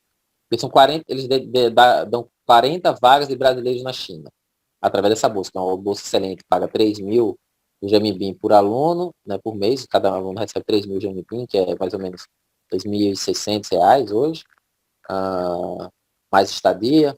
Então, essa ótima bolsa é 40 vagas no ano. Mas E como as pessoas acabam ficando mais anos, né, do que um ano só, fica 2, 3, 4 anos por mestrado, doutorado ou graduação, acaba sendo 40 pessoas, por ano acaba somando aí, porque as pessoas vão se formando, vai liberando 10, 15 vagas por ano. Por sinal, infelizmente, as vagas já se fecharam porque foi dia 21. Essa bolsa fechou as vagas dia 21, mas todo ano ela abre, que nem vestibular, todo ano ela abre, então os companheiros aí vão se preparando, as documentações, para poder estudar. No Vietnã também, mas o Vietnã vai pedir aí certificações de inglês, como TOEFL, CCs, né, IELTS, né, com certificações para o seu nível de inglês. Se você sabe vietnamita, ótimo, ajuda bastante, mas se você sabe inglês, também vai conseguir bolsas mais facilmente aqui no Vietnã. Então precisa pesquisar aí pela internet, também se qualquer coisa pode perguntar aí no meu WhatsApp ou Facebook, eu também aí ajuda a responder esse tipo de pergunta. E aí voltando para Rota da Seda. Rota da Seda é um projeto incrível. A Rota da Seda, né, como o nome já diz, hoje na verdade é chamado Itailu em chinês, né? Itailu quer dizer como se fosse uma rota, um cinturão, né? Ou algumas pessoas estão chamando de cinturão e rota, mas em chinês chama Itailu. O que acontece? A Rota da Seda, historicamente, é uma região que faz a conexão entre o Oriente Médio, a China e a Europa. Então, as mercadorias que antigamente vinham da Europa até a China e da China até a Europa passavam por essa região. Então, é um caminho que vai do leste da China, passando pelo oeste, passando por regiões desérticas, até, né, chegar ali na Europa. Então, é uma rota muito grande, foi muito importante para o desenvolvimento comercial da dinastia Qin, né, mais fortemente na dinastia Qin, já que é o 1600 já, mas em várias dinastias, na dinastia Han também já existia a Rota da Seda, então tinha contato aí de Roma, né, Itália, com a China, e hoje o Xi Jinping ressurgiu com essa ideia de criar uma relação forte, uma rota nova, né, uma rota nova de desenvolvimento entre a China e os países da Europa. Só que o que é que o Xi Jinping, ele pensou sobre essa questão? É melhor uma Rota da Seda mais ampla que empregue todos os países do mundo. Só que acontece, os Estados Unidos, como tenta cercar, só um minutinho, porque tem uma opção aqui. É. Minha companheira ligou um som aqui alto, aí eu tava atrapalhando, eu pedi para baixar um pouco. Voltando a raciocínio, a Rota da Seda, ela comporta toda a Ásia, né, hoje, ela comporta toda a Ásia, Europa e África. A ideia do Xi Jinping é que ela pegue o mundo inteiro, né? Vivemos num mundo globalizado, mas ele pensa nisso no mundo inteiro. Então, por exemplo, colocar o Brasil, né, na Rota da Seda, colocar os países da América Latina, mas os Estados Unidos têm tentado quebrar essa rota, tentando minar, salopar, né, tentando fazer com que a Rota da Seda não cresça no ponto de vista político e no ponto de vista econômico. Mas a China tem feito uma força muito grande e essa Rota da Seda traz projetos. A Rota da Seda, projetos, chama Iniciativa da Rota da Seda, Iniciativa do Itailu, traz projetos de desenvolvimento. Então você pensa, na China hoje tem trem-bala para todos os lugares. Você pode ir do norte ao sul, leste a oeste, todas as grandes cidades da China tem trem-balas. Eu peguei trem-bala uma vez de Shenzhen, que é no sul da China, até Wuhan. Em 5 horas eu estava em Wuhan. É como se você pegasse aí de São Paulo a Recife, dentro de um trem, 5 horas chegou. Então é muito rápido, é muito eficiente, é muito bom, é um desenvolvimento muito grande. Então, eles querem passar esse desenvolvimento, por exemplo, o trem-bala. Imagina, você pegar um trem-bala de Pequim até, vamos supor, até Roma, ou até Berlim. Né? Já existe um trem, né, que é um trem normal, que vem até da França, até aqui no Vietnã. Mas a ideia da China é fazer, por exemplo, trem-bala saindo de Pequim até Londres, se for possível, sabe? Então, eles querem fazer projetos de desenvolvimento, projeto de transposição de rio, projeto como eu posso dizer, extração, de tecnologia, né? O 5G tem sido um carro forte também para a China agora. Então, aqui no Vietnã já tem o 5G, em Hanoi e em Ho Chi Minh. Está crescendo ainda a cobertura para as outras cidades, né? As duas maiores cidades aqui do Vietnã, Hanoi e Ho Chi Minh, mas estão crescendo para outras cidades, por exemplo, Bac Ninh, Peiyang, são outras cidades industriais que está chegando o 5G. E aí a China quer transportar o 5G para todos os países do mundo. A Rota da Seda, esse projeto Rota da Seda, também é um projeto de educação. Então, estamos falando aí sobre educação, cultura. Por exemplo, minha companheira, ela faz mestrado por uma bolsa da iniciativa da Rota da Seda. Ela faz mestrado em finanças com a bolsa do Itailu, né? Chama de Itailu, que é a Rota o novo nome, né? Então, minha companheira faz esse mestrado. Tem outras pessoas que fazem mestrado, outras bolsas de graduação através desse projeto. Então, é um projeto que tem grandes feitos, grandes planos, né? O Brasil, se conseguir entrar e receber investimento de infraestrutura, a rodovias, ou coisas do tipo, ou algum trem-bala, por exemplo, para explorar melhor essa produção, para expandir os portos do Brasil, vai ser excelente. O problema é que a gente tem um nefasto, imbecil, burro, que é o presidente Bolsonaro, né? Então, isso já tem atrapalhado o Brasil, por exemplo, entrar nessa iniciativa de desenvolvimento. Outra coisa, Festa do Novo Chinês e Festa das Lanternas.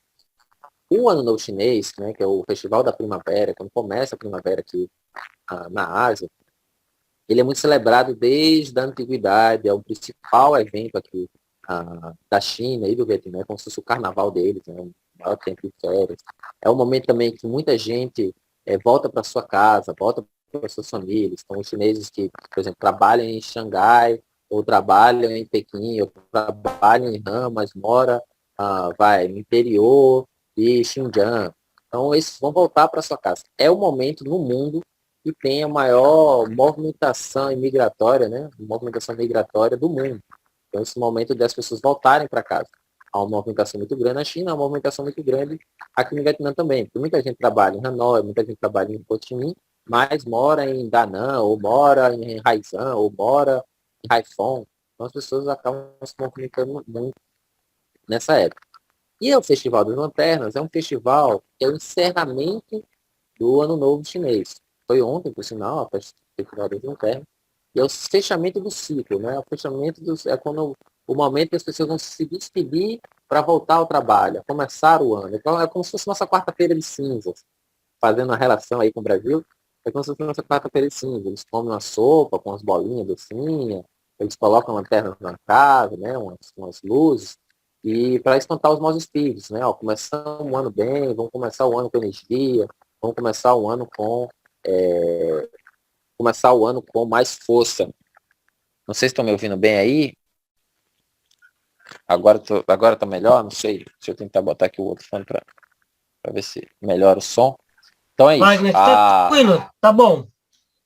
Não sei outra pessoa aí, alguém falou alguma coisa do som, mas então estou falando um pouco mais alto, que é para dizer que o Festival das Lanternas é um fechamento do ciclo do Festival da Primavera. É um festival muito importante e a partir disso, as pessoas já voltaram para trabalhar, já estão voltando a sua vida aí ao normal. Mais alguma pergunta? Já vai lá, Wagner. Então, tá vindo várias aqui saudações também, mas acho que a gente vai indo para a conclusão e vamos trazer mais duas questões aqui. Não sei se o Yas tem mais alguma questão para nós dialogar aqui, mas seria importante, Wagner, também uma questão que aparece aqui, que aqui no Brasil, inclusive, tem um impacto importante no sentido para a gente trazer essa visão da China e tal, que a China agora eliminou a pobreza no país.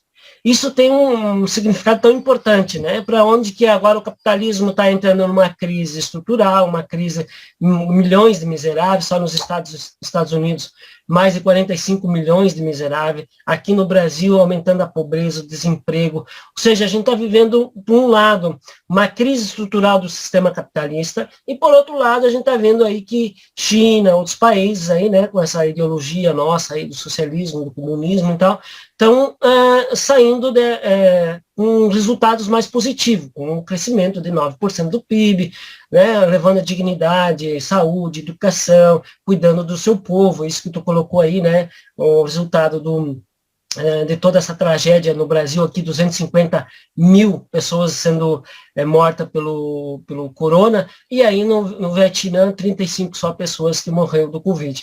Ou seja, então, para nós, vem só reforçar essa ideologia nossa do que significa eliminar a pobreza na China. Então, uma das questões que eu queria perguntar para ti. E por último, Wagner, para aí também estar dialogando e para a gente concluindo, tem uma lenda que é até interessante, que eu já vi vários aí, dizem que no Vietnã tem vários camponeses aí, que tem, inclusive, guardou como um símbolo o capacete de um soldado norte-americano furado com uma bala. Isso procede? Não? Como é que é essa questão militar também? Toda a população do Vietnã, ela é treinada, ela é preparada para a questão militar? Ou é só o exército? Então, uma questão aí para nós ir encerrando a nossa prosa aqui. Não sei se o Yas tem mais alguma questão. Fizemos mais um bloco aqui, Yas. Acho que depois a gente pode encerrar. Certo. Antes de fazer mais questões, eu vou mandar um abraço aqui para outras pessoas que estão mandando aqui nos comentários, que estão nos assistindo. O Moisés está lá em Rondônia nos assistindo. Um forte abraço. Ó. Apesar da distância física, estamos aí sintonizados na luta. O Valdir Rodrigues mandando aí um abraço para você, Ernesto.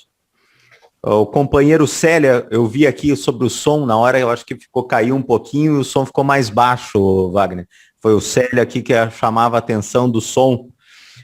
O Célio está falando lá do Rio de Janeiro, é um companheiro do Comitê da Nobre Causa Palestina, em defesa da Nobre Causa Palestina. Um forte abraço para você, Célio, que está nos acompanhando. Quem mais aqui? A Lucineide aqui, professora da cidade de Palmitos, um forte abraço. Bem, a minha questão, até o Célio fez uma provocação aqui, que ele falava do investimento da China nos países árabes. Eu queria entrar nessa provocação, que essa visão estratégica da reconstrução da Rota da Seda, ela vai se fazer nos moldes que nós conhecemos do imperialismo Yankee e da maneira de expansão que a Europa fez. Quer dizer, nós vamos fazer isso, a China vai fazer isso buscando lucro, buscando a exploração dos povos, ou a China está fazendo isso não olhando para a Europa, mas olhando para o mundo árabe, olhando para a África, olhando para a América Latina. Se esse tipo de debate acontece dentro do Partido Comunista Chinês, quer dizer, a China vai se tornar um polo aglutinador dos países subdesenvolvidos e uma alternativa a esses países frente ao imperialismo dos Estados Unidos e da União Europeia? Essa é a minha questão. Então, deixa eu tentar Wagner, e aí, só para engatar nessa pergunta aí, para onde que vai, então, a China, Vietnã, diante de toda essa conjuntura? E também aí, você, na sua conclusão, você trazer indicação do livro, de filme, para os companheiros e companheiras estar se municiando de cultura, de informação, para fazer a Revolução Brasileira, e também qual a mensagem que você deixa para o povo brasileiro diante de toda essa tragédia de Bolsonaro, desses bolsominions, dessa conjuntura tão adversa, mas olhando os exemplos aí de Ho Chi Minh, Mao Tse-tung, Che Guevara, Fidel, como é que a gente pode sair diante dessa crise tão perversa aí? É isso contigo agora. Bem, primeiro sobre a questão aí da Rota da Seda, sobre como ela, né, tem sido feita e quais as intenções, né, como é que tem sido essa relação. O Xi Jinping, né, recentemente até falou no Congresso da Davos, né, ele falou sobre uma movimentação de ser sempre ganha-ganha. Então, o que é que vai acontecer? Por exemplo, a China, no Egito, né, a China está ajudando a construir uma nova cidade, né, a capital, ali, o Cairo, está sendo construída uma nova cidade toda planejada, com investimento chinês extremamente forte ali na região do Egito. e essas relações é sempre ganha-ganha. Ou seja, se não for interessante para os dois, as relações dessa iniciativa não vai acontecer. Só é interessante se o país que está recebendo o investimento, se está recebendo o planejamento, né, dessa infraestrutura em si, tiver o seu aceito da população, o aceito do país, e tiver interesse sobre aquilo. Não é a China dizendo, ó, eu quero que no seu país seja assim, e se você não fizer, eu tenho aqui meus soldados para poder fazer na marra, sabe? Como os Estados Unidos faz. Ou então, se você não fizer, eu vou trazer embargo econômico. Se você não fizer, eu vou incentivar as forças internas do seu país para mudar o seu governo. Então não existe isso. Então não existe uma relação imperialista como os Estados Unidos faz. É uma relação diplomática de Ipa, caramba, quase que não sai. Multilateral, né? Multilaterismo, né? Calma, vai sair. Multinacional, né? Internacional, é multilateral. Multilateralismo, boa, agora saiu, multilateralismo. É interessante, por quê? Porque essas relações multilaterais é uma relação de ganha-ganha, ou seja, se a China ganha e o outro país ganha, eles vão ser feitos, os projetos vão ser colocados em andamento. Mas, se não for para o outro país ter algum benefício disso, ele acaba não sendo feito. E também a China não vai fazer nenhum, como eu posso dizer, nenhum investimento, nenhuma infraestrutura, nenhuma ajuda do outro país, se ela também não tiver uma contrapartida. Então, é uma troca, né? Uma troca de amizade dos países que vão estar fazendo parte da Rota da Seda. Então, por exemplo, o Egito está tendo esse investimento muito forte, muito grande, de bilhões aí de construir uma cidade totalmente moderna, uma cidade, porque o Cairo está lotado, né? O Cairo é uma cidade extremamente lotada de gente, então vai construir essa nova cidade, uma cidade tecnológica, uma cidade muito boa. Então, é um investimento de parceria entre a China e o Egito. E os outros países árabes também têm outras demandas e têm outros investimentos de infraestrutura. Então, a Rota da Seda tem sido um caminho e não uma imposição, como costuma ser feita os Estados Unidos com os países do mundo. Outra pergunta, foi essa da Rota da Seda, seus investimentos, se era um caráter imperialista ou não. Você tinha feito umas perguntas antes do EAC, Ernesto, você tem como lembrar? A questão da pobreza, combate à China. Combate à pobreza. Então, a China fez um combate muito forte à pobreza, colocou como meta até 2020, né? Até 2021, a meta, na verdade, era até esse ano acabar, porque vai ser 100 anos do partido, então era até 2021. Mas, em 2020, ou seja, um ano antes da meta, eles conseguiram acabar com a pobreza extrema. Então, a vitória do socialismo, uma vitória extremamente importante, uma vitória assim, para o mundo inteiro, porque imagina, um país que tem 1 bilhão e 500 milhões de pessoas, né? 1 bilhão e 500 milhões praticamente, né? Porque 1 bilhão e 300 milhões, mas tem tanta gente no oeste que não dá para computar isso bem. Colocando por alto, né? Vamos fazer um arredondamento, aí, 1 bilhão e meio de pessoas, praticamente. Conseguir alimentar toda essa população é um negócio muito difícil, principalmente para quem mora ao oeste, que é regiões montanhosas, que é regiões desérticas, regiões com mais dificuldade, né? Quando tem, por exemplo, um inverno rigoroso. Então, é uma vitória gigantesca do socialismo conseguir alimentar tanta gente. E agora a meta é melhorar o padrão de vida. Né? Agora que acabamos com a extrema pobreza, agora a gente vai acabar com a pobreza, a gente vai aumentar o nível de qualidade da população para chegar a níveis, por exemplo, como Finlândia, com índice alto nível de desenvolvimento humano. Então, a meta agora, dos próximos 100 anos, né? A China e o Vietnã, ele faz grandes planejamentos, como você falou, né? Do Mao Tse Tung falando lá da semente, de plantar uma semente, depois uma árvore, né? Você quer fazer projetos. Então, a China e o Vietnã faz projetos, já emendando uma coisa aí na outra, pegando essa pergunta do combate à pobreza e para onde vai a China e para onde vai o Vietnã, eles vão caminhando para uma sociedade cada vez mais harmoniosa, mais tecnológica e com melhores condições de vida da população. Então, os planejamentos que o Vietnã e a China fazem de 5 em 5 anos, 10 anos, 20 anos, 30 anos, 40, 50, 100. Imagina, enquanto no Brasil entra um governo, sai governo, muda totalmente a diretriz, né? Por exemplo, entrou o Fernando Henrique, né? O Fernando Henrique tinha um caminho absurdo, terrível para o Brasil. Entrou o Lula, melhorou, foi para um caminho melhor. Não era bem, a gente queria que fosse mais, né? Mas na medida que foi o que foi.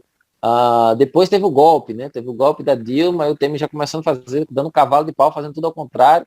Aí o Bolsonaro entra e faz pior ainda, intensifica aquilo que o Temer queria ser feito.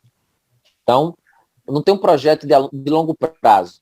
O Vietnã, a China, a Coreia do Norte, o Laos, tem projetos de muitos anos, né? De muitos anos antecipados. Então, eles vão se planejando a ponto que eles vão podendo colocar, ó, tal ano eu quero que acabe com a fome, né? Eu quero que em tal ano meu PIB seja tanto. Eu quero que então, tal ano, nosso índice de desenvolvimento humano vai chegar a tanto.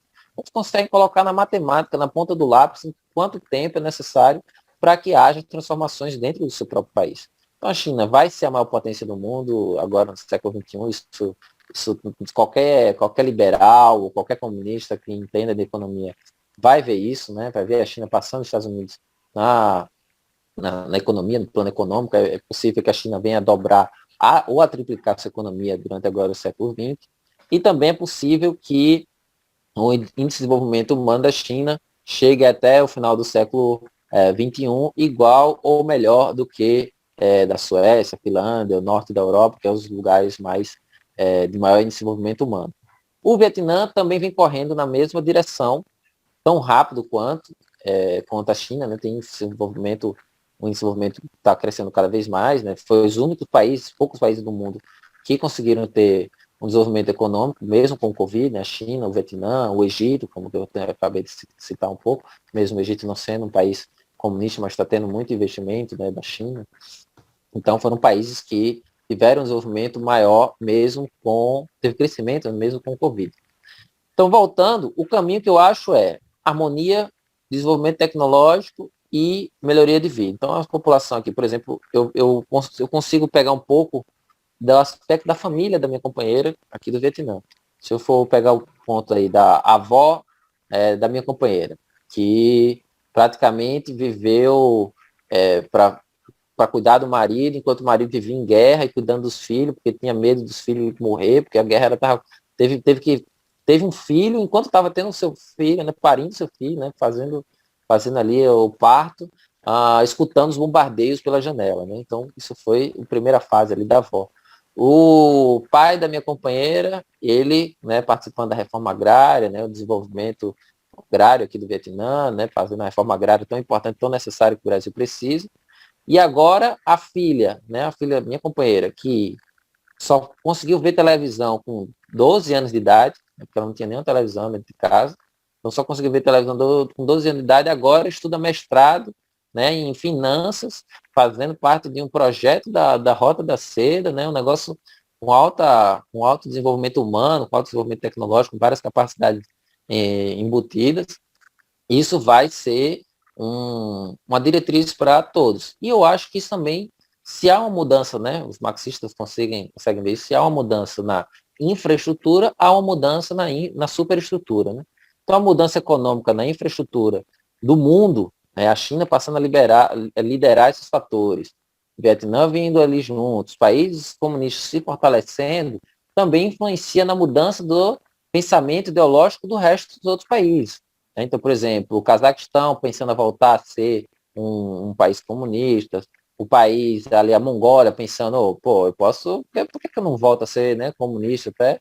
O desenvolvimento do meu país passa a ter melhores condições, as pessoas passam a ter como exemplo a China, então os países também começam a pensar melhor no que querem ter. Claro, os Estados Unidos não vai deixar isso barato, não vai deixar isso fácil, vai utilizar todas as suas armas, todas as artimanhas para tentar minar isso, desde infiltração, traição, vamos fazer de tudo como fizeram, né, com a União Soviética, mas eu acho que o povo chinês está mais calejado, o povo vietnamita está mais calejado com o que já aconteceu para poder tomar, né, as rédeas do desenvolvimento agora do século XXI.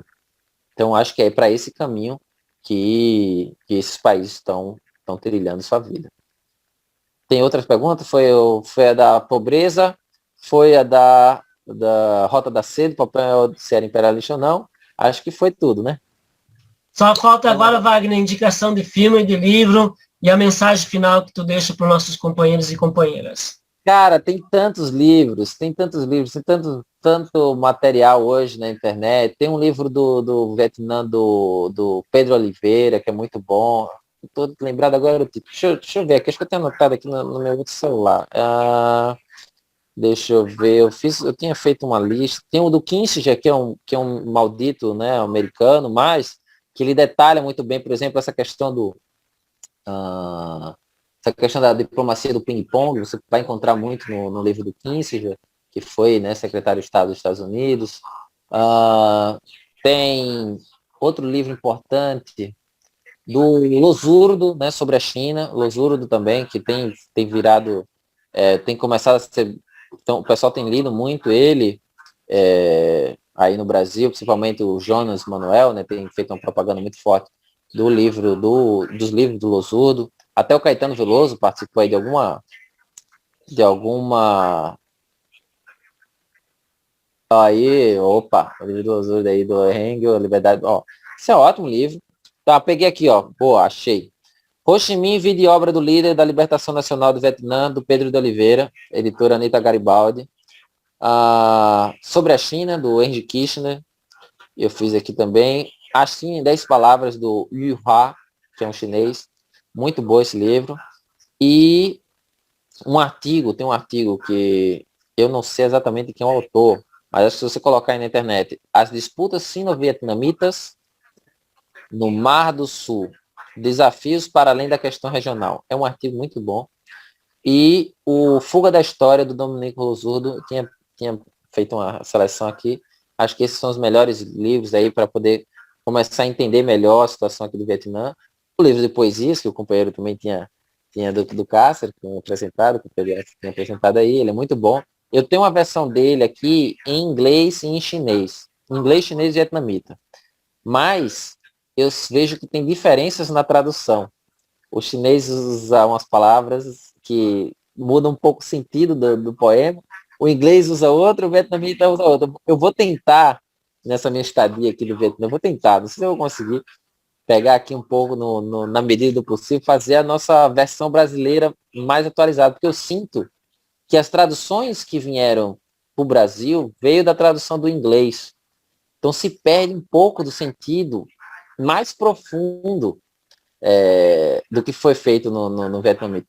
E a gente, brasileiro, tem uma vantagem, através da história, porque foi os missionários portugueses que vieram na época da colonização junto com a França, que passaram os ideogramas, né, e também a voz, os sons que os vietnamitas fazem para se comunicar, para a letra latina romana. Então a gente brasileiro, português, consegue ter uma facilidade para aprender o vietnamita, porque as sonoridades das letras latinas para o vietnamita ajudam. Mas, passando a mensagem para o povo brasileiro, não importa o que aconteça, se organizem. Acho que o povo brasileiro precisa se organizar, acho que é um papel fundamental. Acho que a gente tem que pegar aí no leninismo e se organizar. Não existe revolução sem organização revolucionária. Dê-me a organização de revolucionários que eu vou fazer uma revolução. Então, povo brasileiro, se organiza. Camaradas que se unam. Né? Acho que é um momento de união antifascista, aí, um movimento antifascista muito forte. Precisa ter essa união. Se organizem. Peguem como exemplo, né, os camaradas do Ho Chi Minh, o Fidel Castro, todos eles que atuaram aí. Então, a mensagem que para o povo brasileiro é organizar para lutar, porque só unidos venceremos. É isso. Muito bem, Wagner, que prosa, uma aula de história aí, né, vários elementos importantes. Essa prosa não termina aqui. Tem um companheiro Sérgio que está perguntando outra pergunta, mas devido quase 2 horas de live, de prosa aqui, a gente vai trazer esse debate, companheiro Sérgio, que é lá do Comitê da Palestina Livre, lá do Rio de Janeiro. A gente vai estar perguntando sobre o 5G. Nós vamos trazer esse debate sobre a questão da modernização do mundo do trabalho e sobre a questão da tecnologia. Vamos fazer uma live exclusiva sobre essa questão aí para a gente compreender melhor essa temática aí da geopolítica disputando a questão das tecnologias. Então, a gente só tem a agradecer, Wagner, e a gente vai indicando também livros aí, né? Então, a gente já indicou esse livro aqui, Vietnã, A Guerrilha Vista por Dentro, né? Muito bom. A gente também está indicando o filme aqui, outro livro aqui, A Estrela Vermelha sobre o Terceiro Mundo, bem interessante. E também um livro do companheiro camarada Miguel Stedley, Mao Tse-tung, A Revolução Chinesa, Método de Direção e Desafios da Transição ao Socialismo. Muito interessante. E aí, como o Yas falou, né, nosso projeto aqui da Kombi Livros, aí, em parceria com professores da universidade, com o Yas, com o sindicato, com o movimento social, é para levar essa literatura à esquerda, né? Porque aqui a gente está numa região praticamente esquecida, uma região que demora muito chegar a essa literatura, essas ideias importantes, né? Para a gente fazer a luta. E a gente trabalha com várias editoras. A editora Expressão Popular, Boitempo, Consequência, Sur Livros, Contra a Corrente, Autonomia, Morula, ou seja, só livros de editoras de esquerda. Pega um ou outro livros aí da editoras aí do comercial, né? Mas só livros de esquerda. E só trabalhamos com livros novos, por enquanto. Né? Não trabalha com sebo. Tem outros sebos aí em Chapecó bem interessantes que a gente pode indicar a vocês também tá pesquisando, pegando livros. Mas isso que o Yas falou. Puder, compre livros nossos para fortalecer a nossa luta, para fortalecer a nossa peleia. E então, Wagner, só agradecemos, muito obrigado desde já. Agora aqui no Brasil é 11 horas e 44 minutos, aí no Vietnã quase 10 horas da noite. Isso, Wagner? 9h44. Isso. Então, só agradecer a você, Wagner. E assim, considerações finais, lembrete, avisos paroquiais para os nossos companheiros e companheiras que seguem nós aqui. Bem, primeiro agradecer de coração ao Wagner pelo tempo que ele nos deu aí, muita força para todo o pessoal aí da casa onde você está, para o pessoal que você está hospedado. Manda um abraço forte aqui do pessoal do Brasil, dos camaradas. Falei aqui pro pessoal. Ótimo, um abraço forte para todos eles, um abraço forte, vamos se cuidar todos, né? Aqui no Brasil nós estamos sofrendo muito com a pandemia, nós aqui na região oeste estamos em um estado crítico, os hospitais estamos entrando em colapso, então um momento muito, muito triste que nós estamos vivenciando aqui. E tudo isso governados localmente, no estado e no país pela direita, né? Então é uma coisa que piora mais o nosso cenário, né?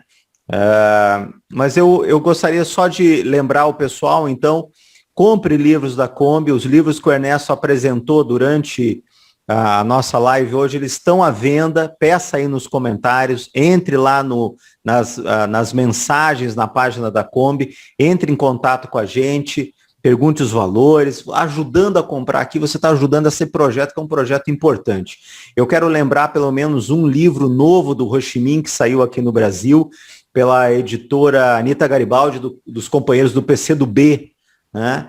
É um livro, uma compilação de textos do Ho Chi Minh, que saiu, se eu não me engano, ou é desse ano, o lançamento é do ano passado, o lançamento do final do ano passado, tá?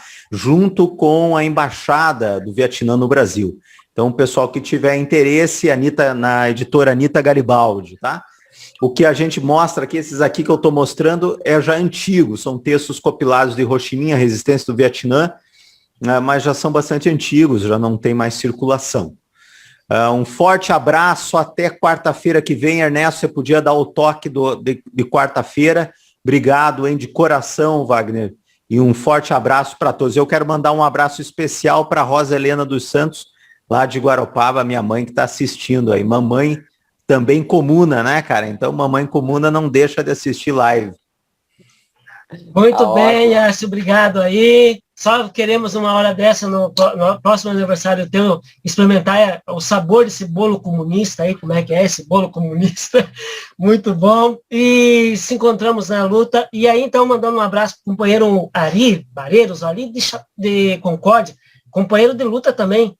Camarada muito guerreiro, um abração para ti, companheiro do curso da Realidade Brasileira, companheiro Arlan também, um grande companheirão. Então, só mandando um abraço para os companheiros. E tem o Célio aqui, Wagner, disse assim, ó, Wagner, você é um cara muito bom, didático, fácil de entender. uma aula muito didática aí sobre a questão do Vietnã e China. Então, quarta-feira que vem, às 19 horas, a gente vai fazer um debate importante com o Jorge Moreno, lá de Maranhão, camarada de guerra, de luta, muito bom também. O companheiro advogado João Carlos Santin, aí também companheiro de luta. Aqui a gente só traz gente de luta, Wagner. Aqui não tem espaço para gente que não é de luta. E também o camarada Erivelto, aqui de Chapecó também, advogado, que vamos fazer um debate sobre uma análise política e jurídica do julgamento da Lava Jato no STF. Então, a gente vai fazer um debate sobre essa questão problemática que é o resultado da destruição do Brasil, de entrega aí do nosso patrimônio. Então, a gente vai fazer um debate com gente que entende da questão jurídica, mas companheiros também que estão na luta. Então, vai ser quarta-feira que vem, a gente espera vocês aqui, isso que a gente tem dito aqui várias vezes, companheiro. Isso aqui é um espaço de formação, de comunicação, um espaço classista, aqui a gente não só traz gente do PT, a gente traz gente do PCdoB, do PSOL, ou seja, de qualquer vertente de esquerda, mas é gente de luta, é gente que está fazendo luta, que está fazendo organização, e a gente quer sair que nós aqui, a esquerda, tem dificuldade, né, Wagner? Muitas vezes de andar um olhar muito, ou seja, do PT, não traz mais ninguém, o do PSOL não traz mais ninguém, não quer dialogar, ou seja, que nós queremos dialogar com todo mundo, é do PT, é do sindicato, é do movimento social, a gente não quer ficar aqui pregar, ou seja, a maioria de nós somos filiados a um partido, sou filiado ao PT, sou do MST, agora não fico só aqui olhando aqui, só trazer gente do PT, a gente tem que olhar o todo, a gente tem muita gente boa em todas a esquerda, no sindicato, no movimento, na igreja, tem muita gente boa, e é isso que tu diz, né? Vamos ter que ter a unidade. Então, companheirada, finalizamos aqui a nossa live. Wagner, quando tiver texto, tiver livros, filme, manda para nós, que a gente publica na Kombi Livros. E pedimos para você também ajudar ali, curtir a página da Kombi Livros e convidar companheiros também para curtir a página. Porque, Wagner, nós queremos transformar o projeto da Kombi Livros aqui num espaço de formação cultural, política, e também que seja aqui no oeste de Santa Catarina, que praticamente a gente não tem nada aqui no sentido de comunicação, que seja um instrumento de comunicação e de formação também, junto com a parceria com o Instituto Dom José Gomes e outros. E aí, finalizando agora com a poesia de novo, a frase do Mao Tse-tung: se tu tem projeto para 1 ano, planta cereais. Se tu tem projeto para 10 anos, planta árvore. Se tu tem projeto para 50, 100 anos, luta com o povo. Cabe a nós, revolucionários, a lutar com o povo, plantar árvore, plantar comida, mas também fazer a formação política e ideológica. Um abração, se encontramos na luta. Estamos na luta. Abraço, Wagner. Obrigado a todos. Tchau, tchau.